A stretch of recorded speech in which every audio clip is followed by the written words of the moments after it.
to try to offer teams, or not teams, anybody actually, to relive the races we put on. So you and a couple of your friends can sign up and tell us, we want to do the ARC 2018, and we can accommodate you with everything.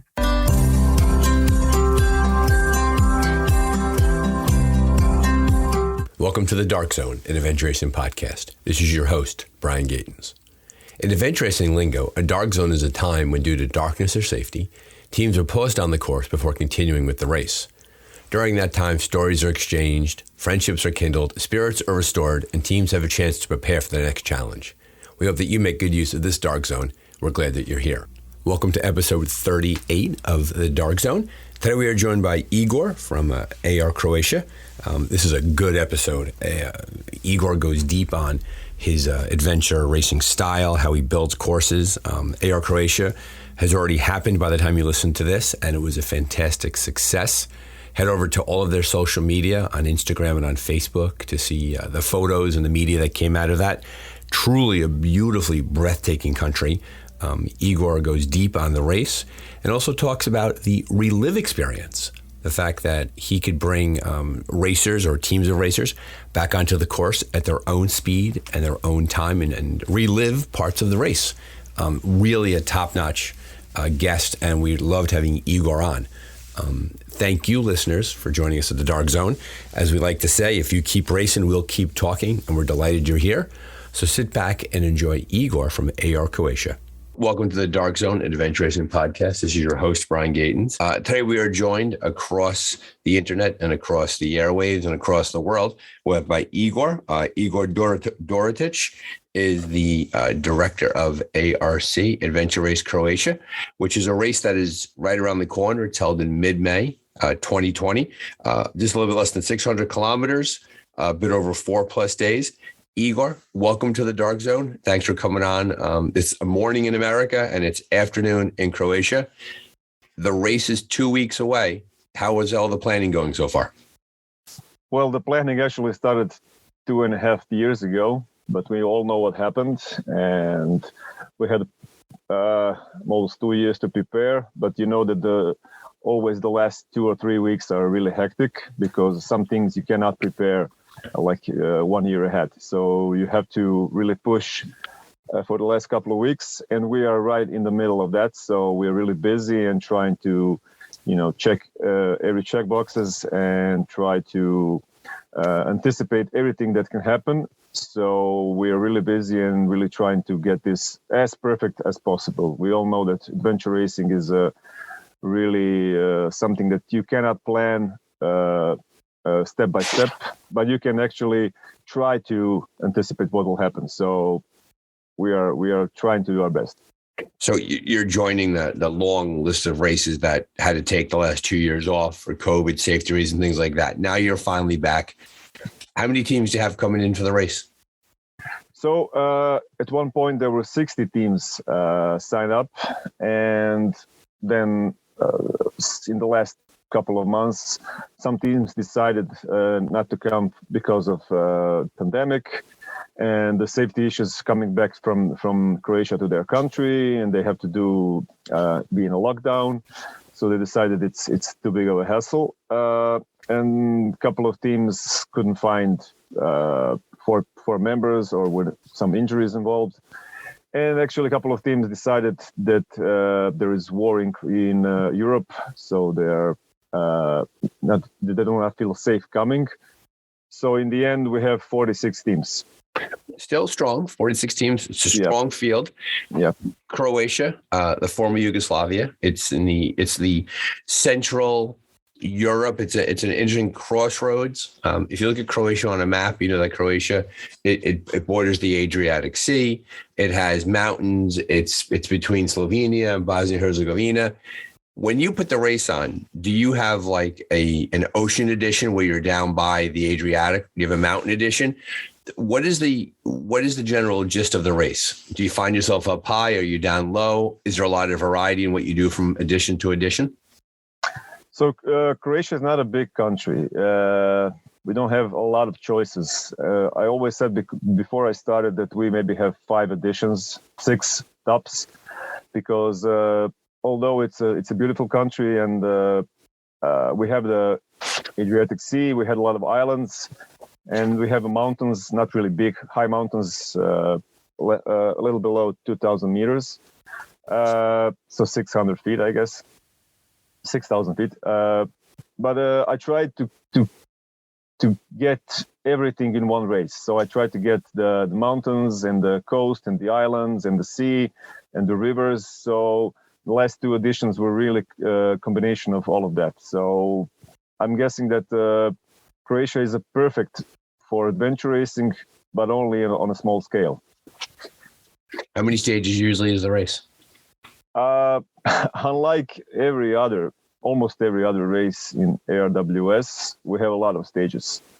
That's a logistical nightmare, but that's the way we like to do things. And before I started doing this, I said I want to create races that I want to race. So I'm really not into sufferfests and really long sections where people really miss the beautiful parts because they're suffering. I want to give them short, interesting sections with a lot of fast pace and tempo, and that's why we have 17 legs.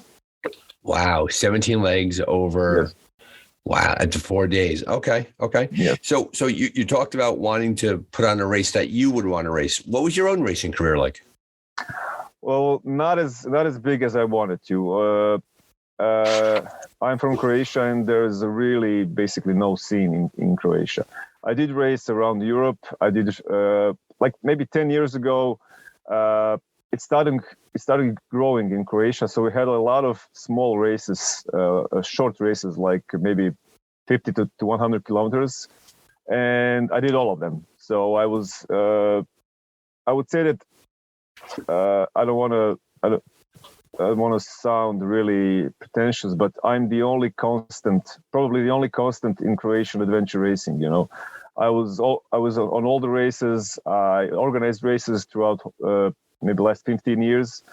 So I changed a lot of teammates and tried to, talk people into going on the big races. But maybe I managed to go maybe on 10 or 15 races around Europe. So Poland, Czechia, Germany, France, Slovenia, so countries like that. So I did maybe all around maybe 10 to 15 expedition races. What's the of those races that you did, which one really sticks out in your memory as an incredible race? I went to Corsica. It was a really great landscape, but really poorly organized race. So I remember that in a bad way.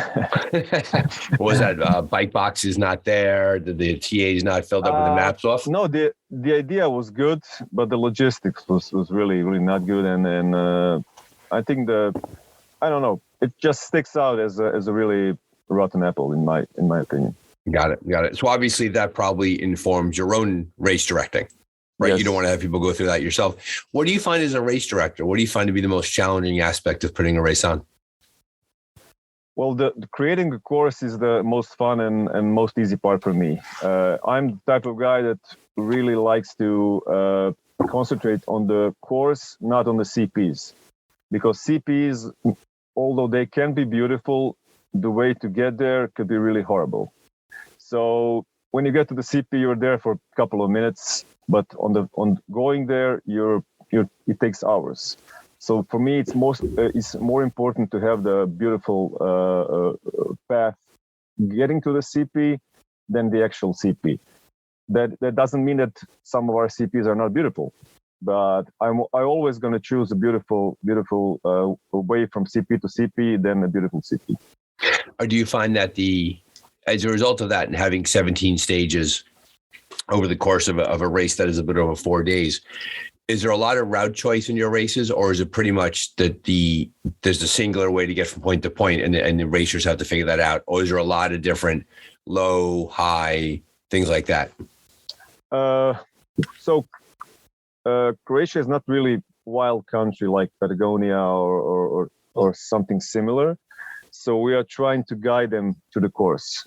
So that's the reason why we have a lot of CPs. And when I say a lot, I really mean a lot. So in this edition, I think we have 82 CPs. Okay. And special orienteering not included.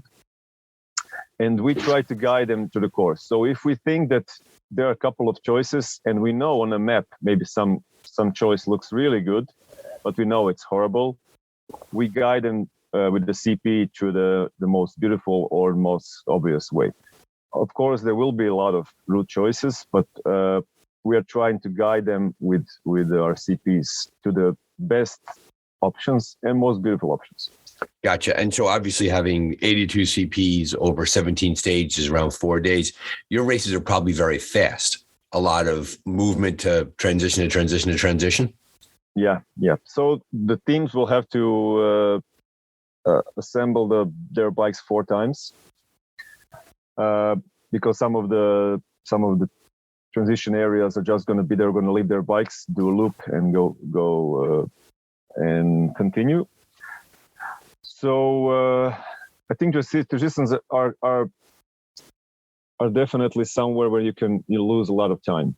Got it. So I told the teams that to practice their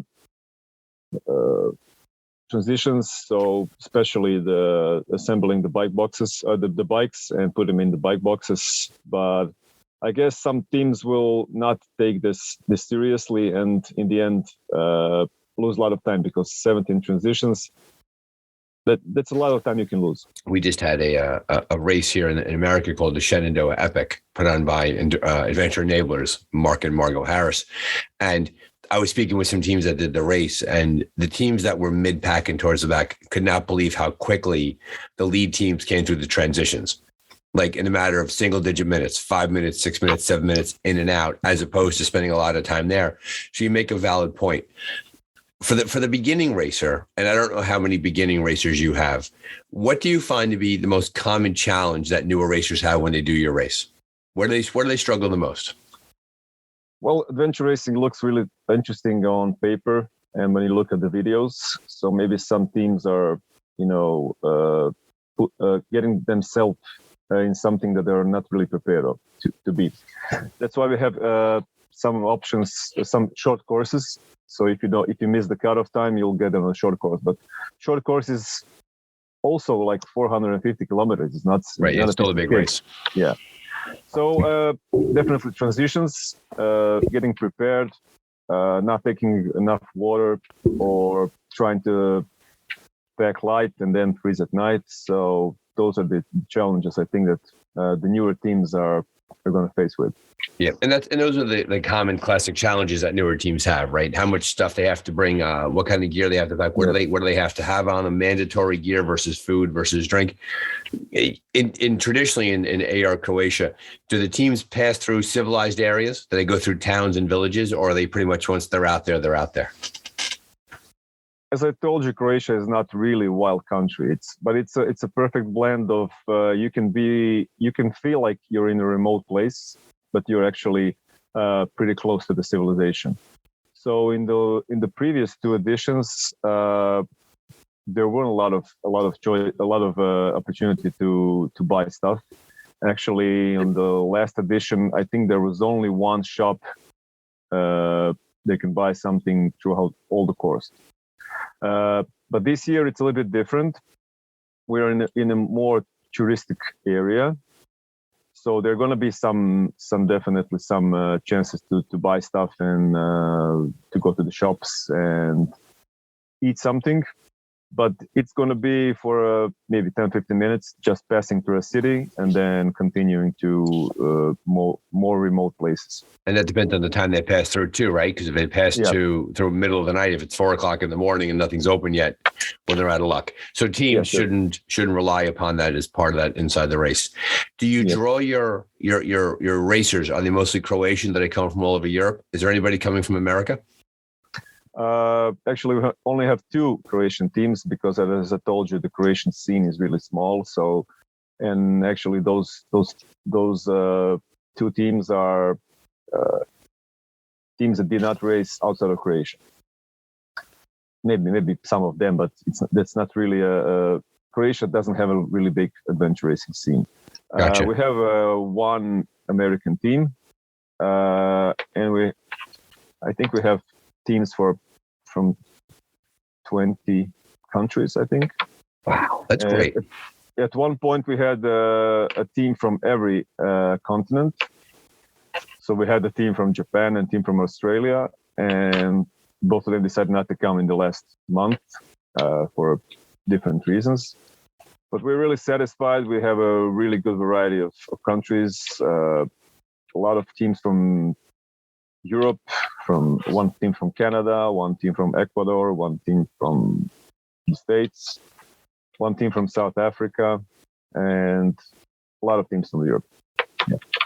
So it's funny, you talk about how Croatia is not a very big adventure racing country, but clearly AR Croatia is a very popular race. What do you credit that to? Is it your organization? Is it the scenery? Or is it the time of the year? Like what makes it so that people, notwithstanding, Australia and Japan having their own COVID challenges and getting back and forth, what is it about the reputation about your race that makes it so popular with so many people? Because a lot of race directors want to hear your answer because they want to have your popularity.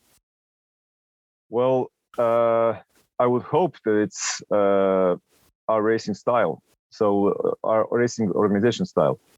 The fact that we don't have long stages, the fact that we try to make it interesting and not being a sufferfest, because adventure racing is hard enough on its own. We don't have to make it more harder with a really long and suffering stages. So that's my opinion. Croatia is not known as a huge country. It's not Patagonia. It's not. But yet you have 46 teams coming from all over the world, and the teams that dropped out not because of Croatia, but because of the world around Croatia.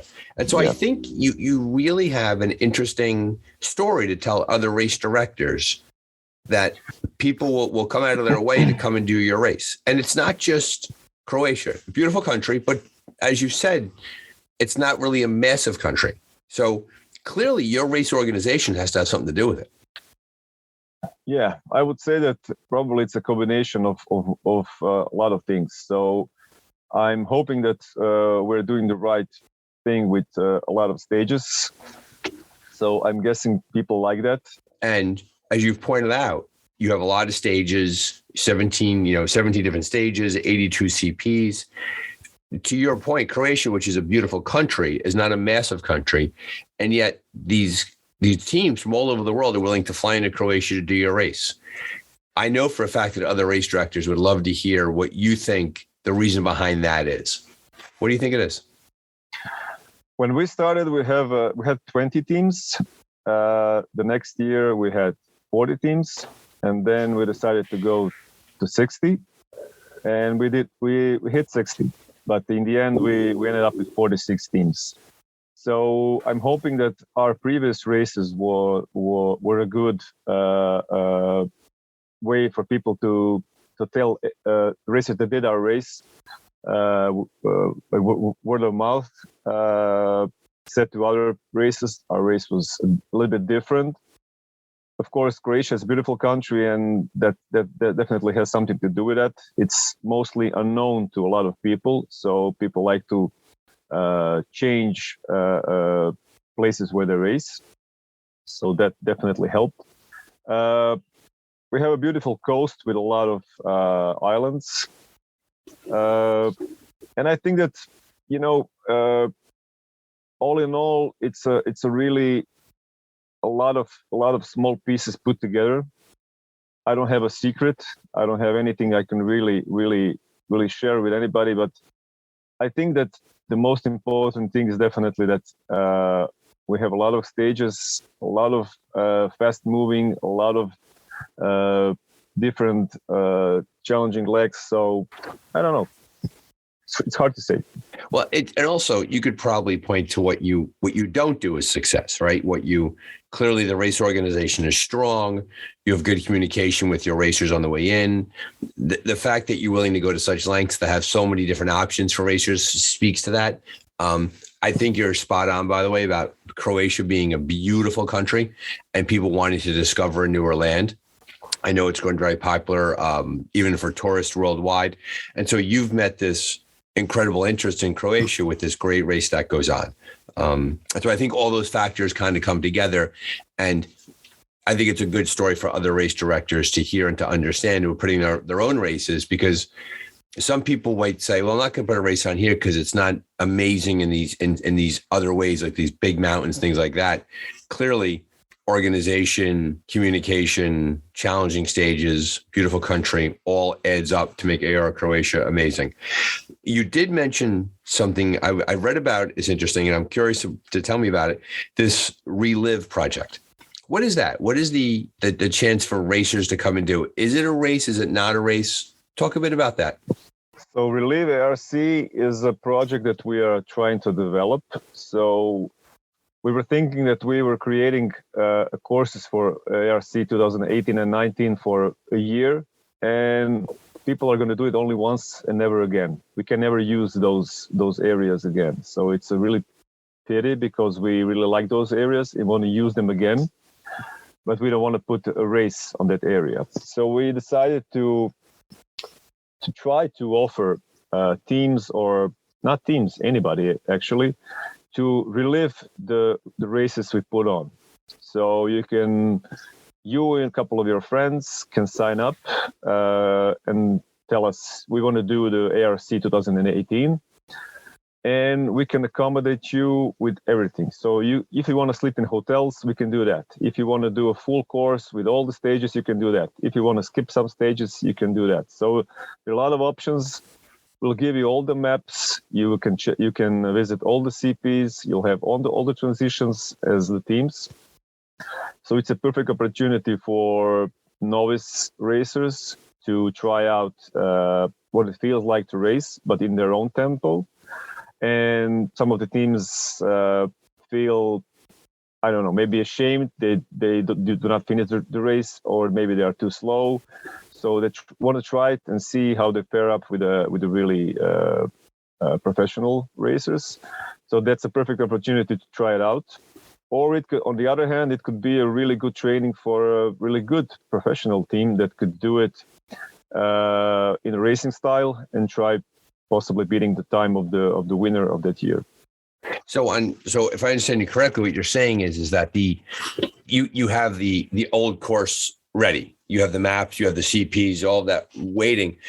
A team or an individual could come in and could work with you, and they could relive that part of the race, and they could do it at their own speed. They could, if they don't want to do a water section, they could skip over that. If they want to sleep in a hotel, they can. So someone could contact you directly and could sort of build their own experience around AR Croatia without actually doing the formal race as it's laid out. Yeah, it's actually a private adventure race for anybody who wants to try it out. Gotcha. And that would be really good training, obviously, right? Because they'd have access to the course, and your team would bring them along. How long is the event? As long as they want it to be, or is a period of time you offer it? Well, we decided to charge it by the day. So if you want to do it in 2 weeks, we can do it in 2 weeks. But if you want, it's not you pay for the relive, and then whatever it takes you. No, you just choose. If you want to do it in 7 days, we want to sleep in hotels. So we can definitely work around it. So any idea teams or individuals have, we can work around it.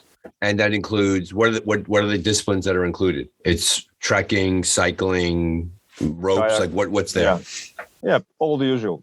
So after this edition, we will have three courses we can offer. So we can offer ARC 2018, 19, and 22, and we also offer like a biking expedition that combines the two courses from 2018 and 19. So if somebody wants to go on like a 5 or 6 day stage marathon, we combine the best courses of those 2 years, and we offer that as well. Are there any ropes? Well, we can skip the ropes because they're if somebody's feeling unsafe or doesn't want to do it, we can definitely skip that. Gotcha. So it sounds like a really good adventure racing vacation. Somebody wanted to spend some time, wanted to see Croatia, see it interesting wise. They can work with you and with your company to have this really private experience around the country. Yeah, you can visit Croatia for 2 weeks. First week you do the suffering, and then the second week you do the recovering. And that's the good way to operate, right? As opposed to get all the pain out of the way first. You don't want to hang out there for a week having a good time and then go suffer. You want to suffer first. Yeah. Nice. Excellent. How many you say you have 46 teams coming in. Have any other racers signed up for this experience yet, or are you still waiting to get the first people to give it a shot? No, we actually didn't really advertise that. We're trying to get the word out, and we don't want to, we didn't even try it out. So the concept, but I don't think that anything can go wrong. We already did the race with 40 teams, so having one private team, or one individual, it's really something that we can handle. So we are definitely waiting for teams to sign up, and I think after this podcast we will have our email boxes full. Yeah, the massive listenership of the Dark Zone. You better get bigger mailbox space because everyone's going to come and show up there. So clearly, you love Croatia. You love your country. Yeah. I think it's every race director will say that their country is a perfect adventure racing playground, but this really is because as I told you, we're a really perfect blend of civilization and remote places. So in some areas you can really feel that you're way out there, but actually you're just half an hour from the highway or main road or some smaller town. So it's really perfect because you can feel safe, but you can really feel isolated from the civilization. And Croatia is a relatively undiscovered country in many ways. While it's getting popular, it's not as popular as other European countries. Well, it's not undiscovered to me. Right. I really in the last 30 years, I was really exploring Croatia. When I was a small kid, I was a Boy Scout, and I guess that's something that stuck with me for the whole life. The exploring and being outdoors. So I'm really all about that. So I think this is like a perfect job, if I can call it job for me, to create something that I want to show others. So I'm really excited when I find some really good spot. And the first thing I do is I want to do a adventure race here, or a bike marathon here, or a trail running event. So it's everything I go, it's always discovering and exploring. Do you find that when you traveled internationally and you did races all over Europe and all over the world, did you find that were you able to bring those ideas back to your race in Croatia? Like, did you do a big stage someplace in Europe and say, something, I could do this back in Croatia? Like, clearly you did all the racing first and then you brought it back to Croatia. What did you learn in all of those races that made you a better race director? Well, you when you go to other races, you see the good stuff and the bad stuff. And the bad stuff, you say, I don't want to do this in my race. I definitely want to avoid that. And you want to implement the good stuff. So you before you mentioned Mike from Adventure Enablers. Mm-hmm, mm-hmm. So as I'm a referee for ARWS, and I was in the World Championship in Wyoming. I was a referee there. Yeah. And I can say that I learned a lot from Mark. So Mark is a really good race director, in my opinion. Mm-hmm, mm-hmm. He's very, very well respected. Yeah, and I definitely picked a couple of ideas from him, and I want to thank him for not knowingly guiding me in the right directions. So what do you as a referee for ARWS and someone who travels internationally, What do you find, and this is a question that in which you could teach racers out there, what do you find the most common challenge that teams run into on the course that they could avoid? Some challenges you can't avoid, right? Bad weather is bad weather, terrain is terrain. What do teams do on the course where they sabotage themselves? They hurt their chances. Well, it's usually starting too fast. Some of the teams start too fast because they're pumped and then wanna follow the leaders, but that's actually not their tempo. And I see it a lot on my races and on the other races. I was a referee in Spain of the World Championship, and the first leg was 122 kilometers, and the tempo for the first 10 kilometers was like it was a 50-kilometer race. So a lot of teams started really strong and didn't want to let go. So you saw in the next couple of hours, you saw a lot of teams suffering in the first 5% of the race. So definitely starting fast, having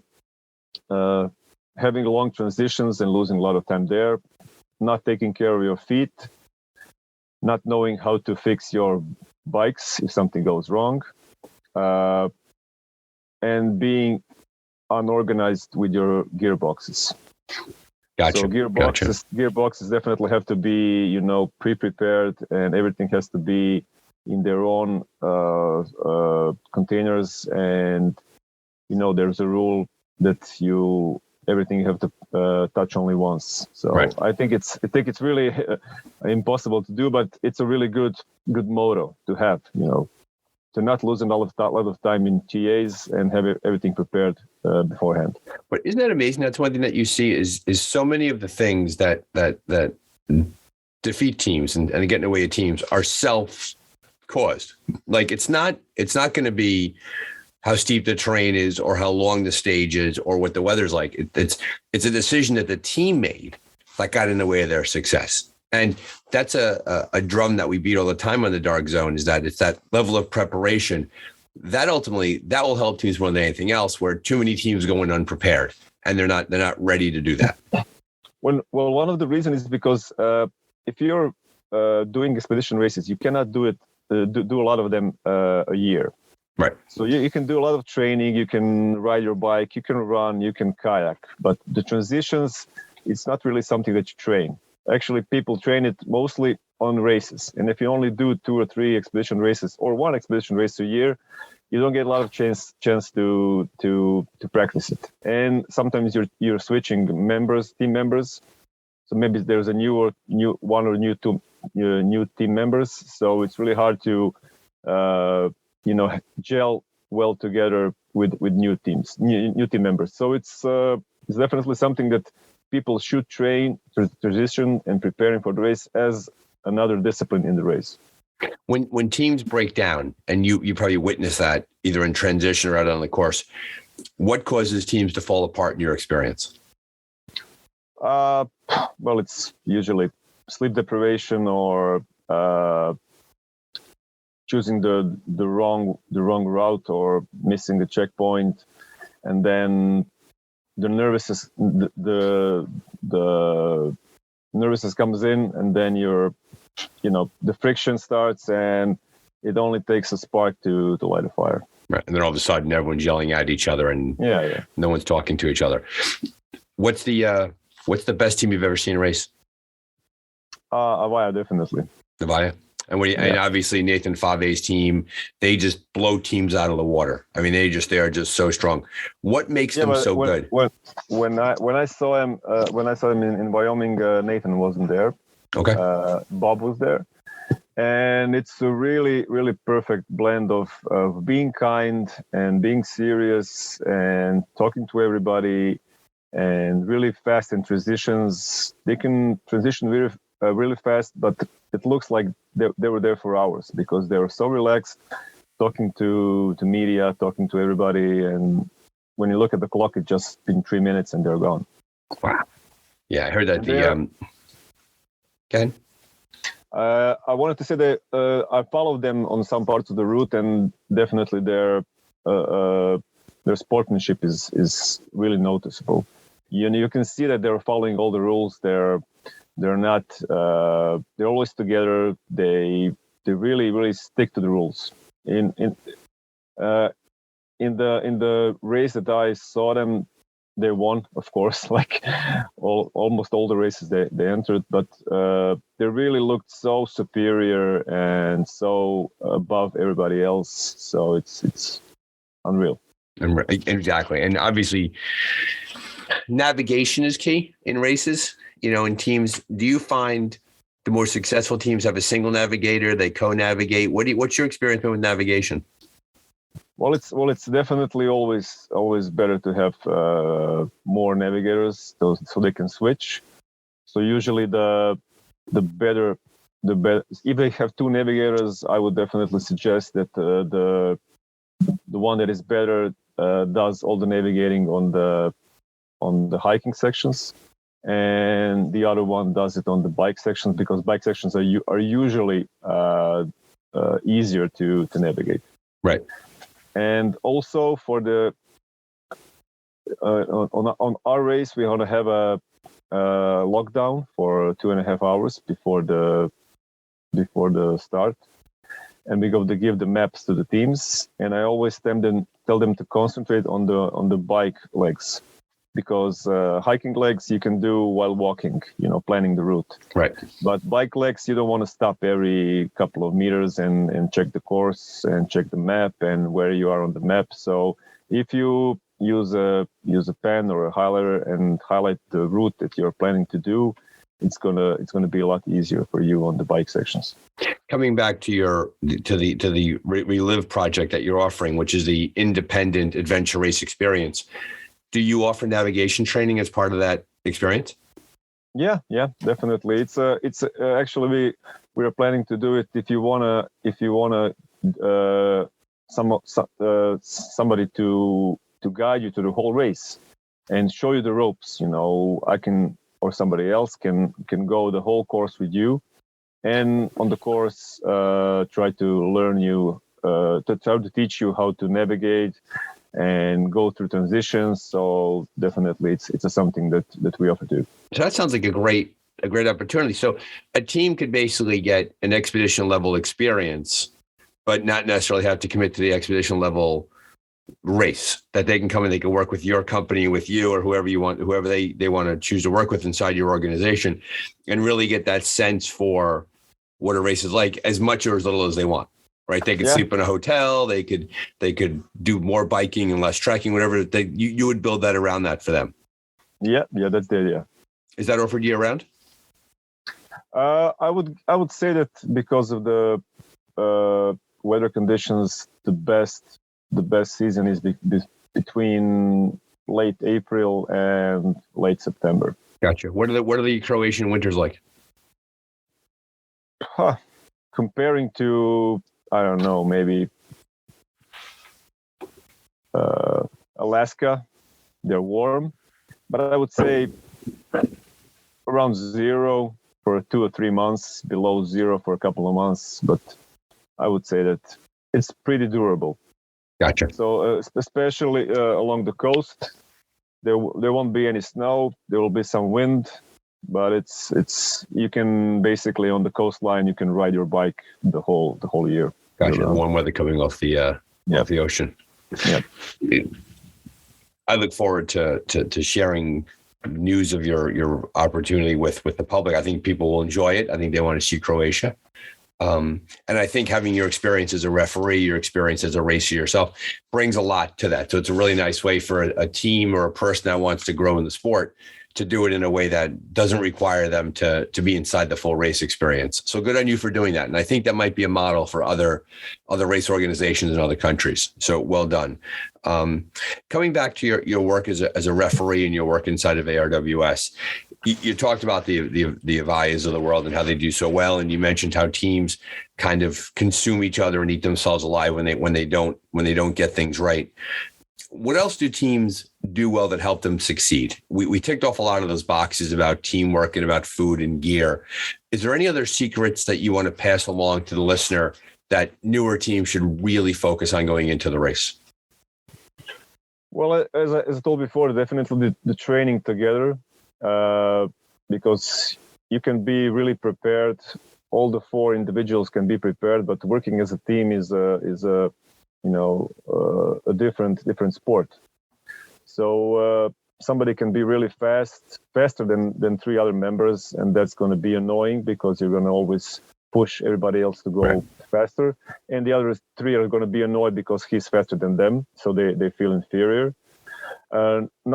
Definitely not training transitions. In our race, transitions are, as I told you, discipline on its own. So maybe if you have like 3 or 4 or 5 transitions in the race, it's not so important. But if you have a lot of transitions, it's a really time-consuming if you don't do it right. Well, we always talk about if in a 24-hour race, if you waste 5 minutes over each hour, you've left 2 hours of race time on the course. Yeah. That you really have to focus on that. What else do you want us to know about AR Croatia? What haven't I asked you about?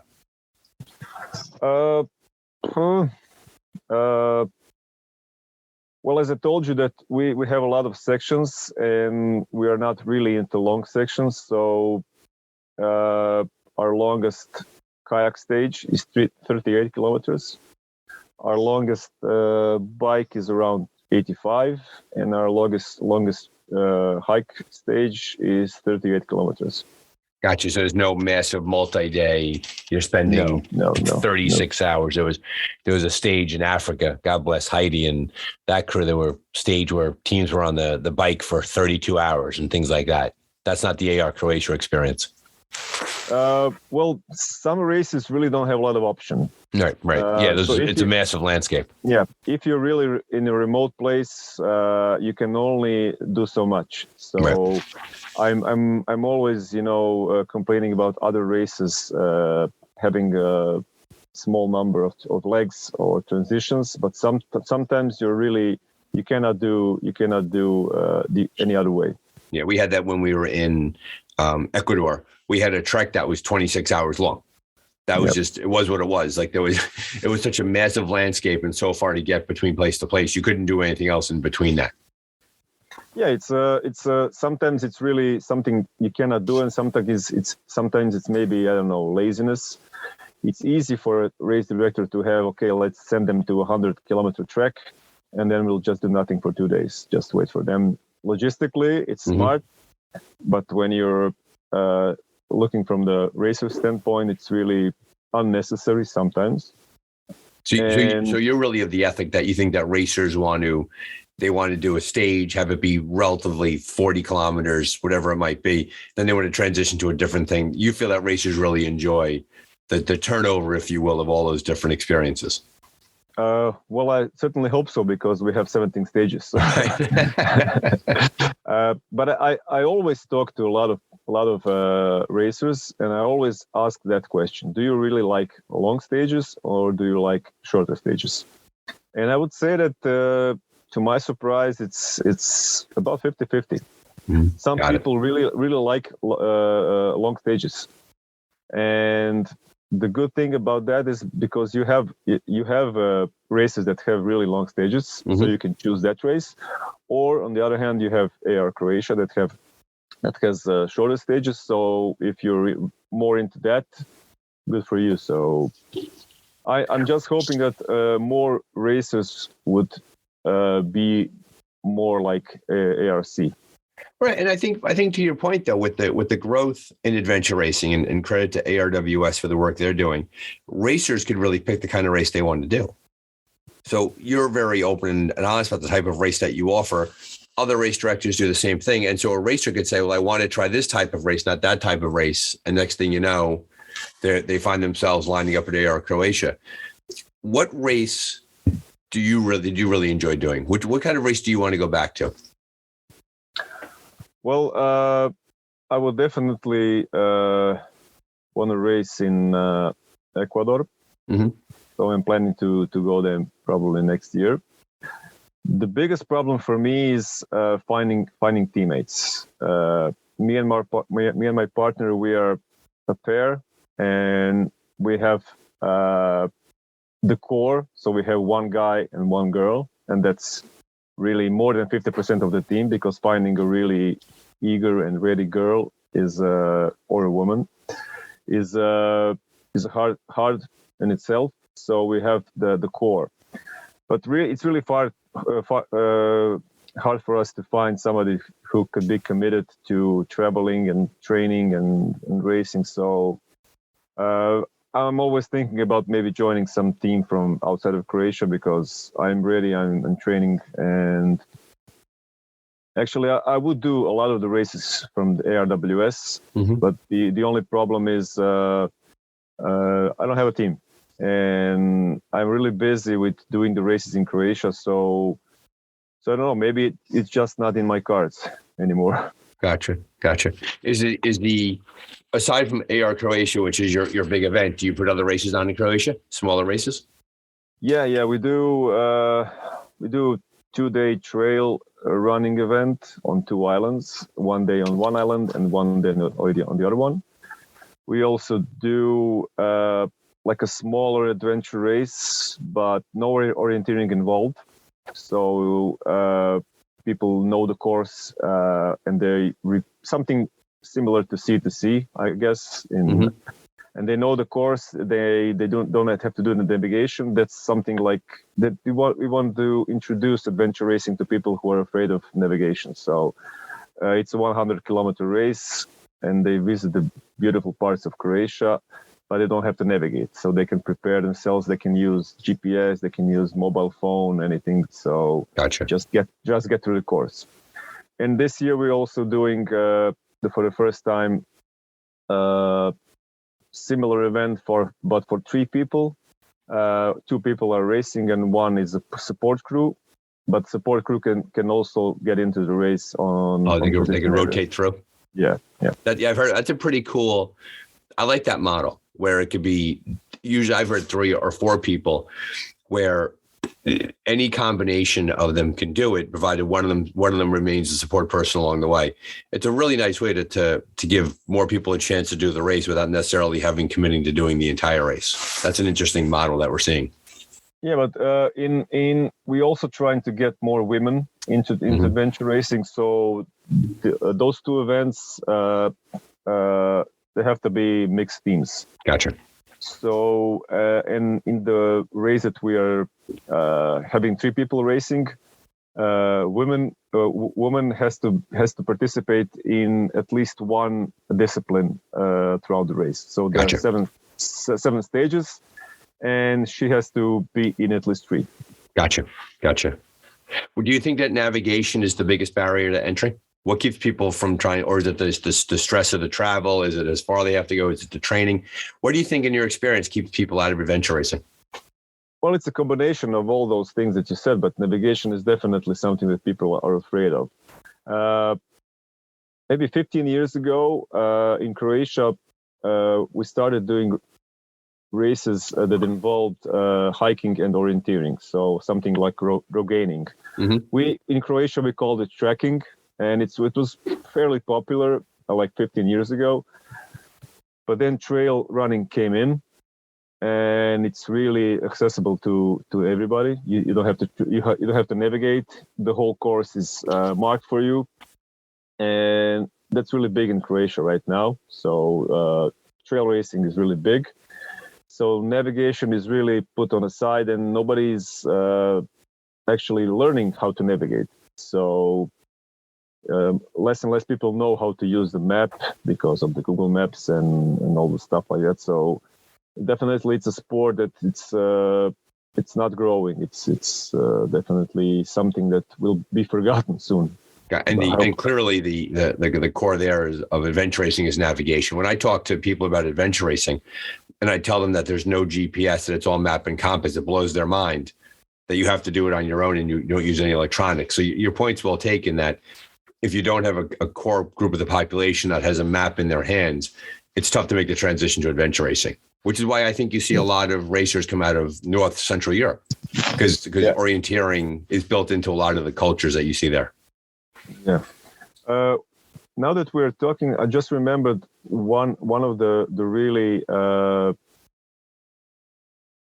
important aspect that you asked me why is ARC fairly popular.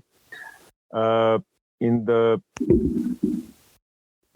in the period in 1 month, so in April and May, we will have 3 really big international world-known races in Croatia. So in April, there was 100 miles of Istria. It's one of the biggest trail running event in Europe. And then 2 weeks later, there was 4 Islands. That's a stage biking stage race. That it's part of the Epic series. So the Epic series that organizes Cape Epic in South Africa. And we have Venture Race Croatia. So it's really big events happening in a small country as small as Croatia. So it's really something that we can be proud of and prove that we're doing something right. Maybe because we are such a small country, we are giving extra effort to do the things right, and to so our events can stand out against the really big hitters. Sure. It sounds like it's a really small country too. Very often those smaller countries, because they feel they have a lot to prove, but also they're so undiscovered and so beautiful. They have a really, really loyal following of people that will return time and time again. I think you're saying that about AR Croatia, 20 teams to 40 teams to 60 teams, and ignore the COVID impact and the other conflicts you're seeing there. You were gonna almost triple the size of your field in only 3 editions. That's a real compliment to what you're doing over there. And I know you're trying to be humble. I think that's part of your nature, but that's a really impressive growth rate that a lot of other races, I should say, would want to have. The fact that you tripled your attendance in only 3 sessions. That's a big point of pride for you, I would assume. Yeah, we are proud because first year we hit our limit, so we had 20 spots available. We did that. So next year we said, okay, we'll have maximum 40 teams. We did that. So next year we had 60 teams, and we did that. But I'm thinking now, in retrospect, that having a lot of teams, it's not a good way to go, and it's not a path that we want to choose. So if we'll do, I'm always saying if we'll do another edition, because after COVID and all the stuff, so we're not certain of anything. We think that we're definitely going to lower the number of teams. I would actually thinking maybe go to 25 teams, because I think that's with so much transitions and so much switching the stuff and transferring all the equipment. Having more than 40 teams, it's really a difficult process, and a lot of things can go wrong, and we don't want it to go wrong. So having less teams, you can really focus more on doing it right. And I think that's a point. Grant Killian, who did Untamed New England, who we hope brings his race back soon, when he did the 2018 intro to the race, he talked about how there were 65 teams on the course, and how there was no way that more teams could be on the course and not take away from the experience of those people on the team. So to your point, you've proven that you could go to 60 teams if you wanted to, but in reality, you think that 25 teams is probably the magic number for the course that you want to offer. Yeah. I think that, 25 is just a number, it could be 26, 27. Right. But I would say not more than 30 teams to have the really, really quality event. That doesn't mean that this year is not going to be a quality event. It's going to be definitely at the level that we are comfortable with. So, and teams are not gonna feel anything different than on the first year that we had only 20 teams. Right. But it's a lot more work for us. Right. So it's something that we don't feel comfortable with, because a lot of teams, a lot of stuff. You can lose something, you can misplace some gear, and you can destroy some team's race because you did something wrong, and we don't want to do that. Eventually, it's less about what the course could manage and more about what the race director could manage. Yep. Got it. We're coming up on our hour here, Igor, and I want to make certain that I've asked you all the questions. You've done a really nice job talking about AR Croatia, talk about the Relive project, which I think is a great idea. It's a nice model for future. And I will put a link in the show notes to anybody who wants to talk to you about coming to Croatia and doing their own experience. So I appreciate you talking a bit about that. Any closing thoughts that you want to share with us when it comes to adventure racing, the future of the sport, the direction that the sport is taking? What do you think about the sport overall as coming out of COVID? You're a referee, you've seen a lot of races. What are your thoughts as we go forward as a sport? I think that we have to, adventure racing has to position themselves more clearly. So we are trying to attract new racers, but on the other hand, a lot of the expedition races are just too hard for them. So I think we have to decide either we're going to be a really, really hard sport, or we're going to be something that anybody can enter. So you can see that some of the new racers that come into adventure racing in the, I don't know, maybe after Eco Challenge, they're demanding, some stuff to be changed to accommodate them. And they're, because it's too hard for them, because they've seen it on TV and it looks really fun and interesting and not so hard. But when you try it, it's expensive sport. It's a lot of gear, a lot of training, a lot of traveling, a lot of expenses. So it's not really for everybody. So I think we have to position ourselves. If we want to attract new racers, we have to be frank with them that this is not something that you can do just like that. It takes years. It takes commitment and time. Right. Yeah. So what do you think that means for the sport? I mean, clearly the difficulty level of the sport at its essence, at its soul, at its core, requires a level of commitment from the racer. So it sounds like what you're saying is that adventure racing is going to have to have a bit of a question about its direction and its focus. To make it more accessible to larger crowds, it's going to have to fundamentally change the kind of sport that it is. Yeah, the idea is great, and we are doing a great job. But maybe I was thinking that maybe expedition races are getting too hard and too long, and actually, I don't know. Maybe it doesn't need to be like 6 or 7 days. Why cannot we do it all in 3 days or 4 days, and that's it? And that's a long stretch. So 3 or 4 days, it's a long time to race. But 7 or 8 days or 10 days, I think maybe those times are behind us. There's no need to kick the dead horse, as they say. Mm-hmm. I guess it has to do with what you're seeing though. On that note, though, if you look at North America, you have 3 5-day races coming out of North America that are very popular: Endless Mountains by Rootstock, Expedition Oregon by Bend, and Expedition Canada. And those 3 races are either at or approaching capacity. And so clearly in North America, there's a growth point there. Faroe Islands just is on the way back. That's August of 2023. They opened up registration this morning. Curious to see what kind of feedback they get. So you make a good point. Like, you may have, the sport may travel in 2 different tracks. There may be the 5 to 7 day expedition level racing over here, but other race directors may put on the 3 to 4 day races on the other hand.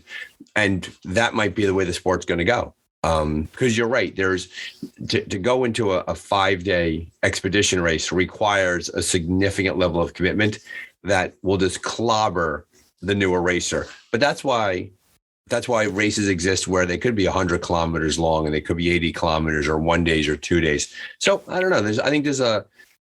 I'd be willing to bet that for the most part, for any racer, if they try hard enough, they could find the race out there that they want to do with a lot of different options. For sure. Especially, I think in the States, after Eco Challenge, the growth has been phenomenal. In the other countries, I'm guessing not so much, because, not a lot of people outside of States seen Eco Challenge. Besides maybe some of us who are really interested in the sport, right. So we try to see it. But nobody stumbled upon it. Yeah, and you're right. And I think that there was also some luck got in a bad way.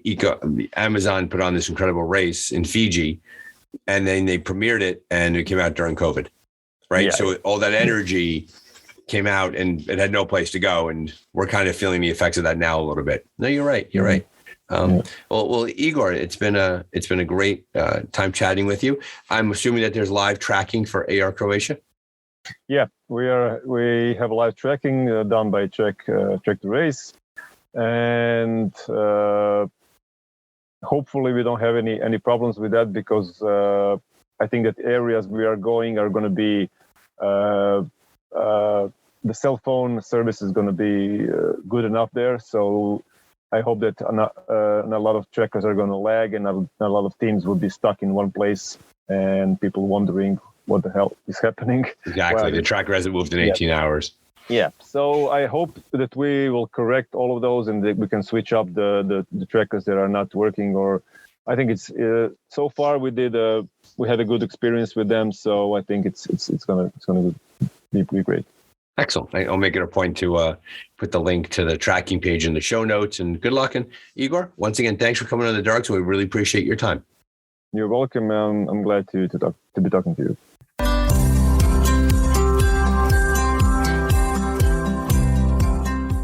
Thank you, Igor, for joining us on the Dark Zone. Listeners, really glad that you tuned in for this one. If you check the show notes, I'll have a link to Igor's races and his social media. Clearly, he loves the sport, and it was delightful to have him on the show.